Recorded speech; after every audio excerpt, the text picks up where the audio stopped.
Mengulik tentang perjuangan Bung Karno dan Bung Hatta pada masa penjajahan dan kemerdekaan memang tidak ada habisnya.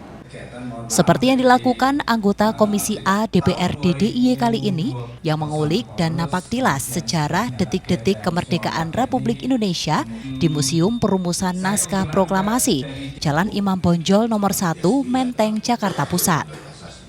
Dipilihnya Museum Perumusan Naskah Proklamasi ini karena disinilah menjadi salah satu bukti bahwa para founding fathers berjuang mengedepankan kepentingan bangsa di atas kepentingan pribadi maupun golongan. Selain itu, ini juga menjadi bentuk pelaksanaan secara konsisten pemerintah daerah istimewa Yogyakarta dalam menjalankan Perda nomor 1 tahun 2022 tentang pendidikan Pancasila dan wawasan kebangsaan yang telah resmi diundangkan pada 22 Februari 2022 lalu.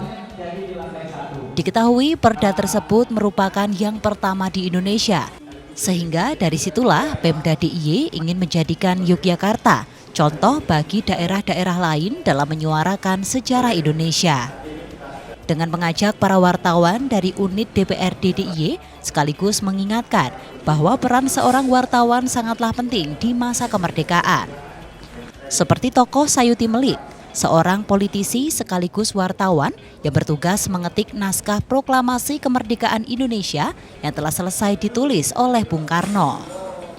Dari semua kegiatan napaktilas ini, nantinya Pemda DIY berharap bisa melahirkan sebuah karya dan fasilitas edukasi bagi masyarakat seperti melalui buku dan pendirian museum yang bermanfaat, utamanya bagi generasi muda dalam mempelajari sejarah.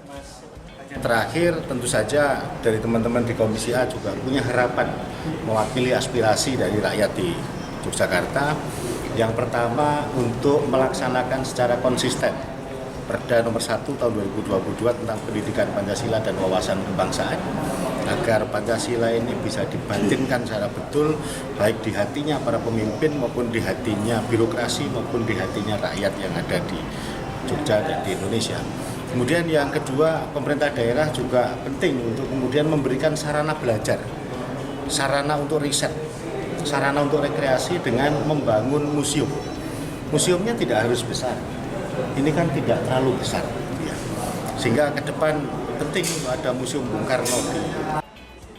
Tak cukup menilik ke Museum Perumusan Naskah Proklamasi saja, penelusuran sejarah masih berlanjut di Tugu Proklamasi, di mana dulunya tempat ini merupakan bekas kediaman Bung Karno yang beralamatkan di Jalan Pegangsaan Timur nomor 56 dan kini berubah menjadi Jalan Proklamasi.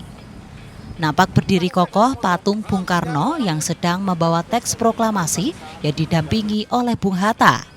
Ini merupakan potret gambaran ketika pembacaan proklamasi pada 17 Agustus 1945 silam. Ada pula lempengan batu marmer hitam dengan bentuk dan susunan tulisan teks proklamasi yang terletak di antara Bung Karno dan Bung Hatta.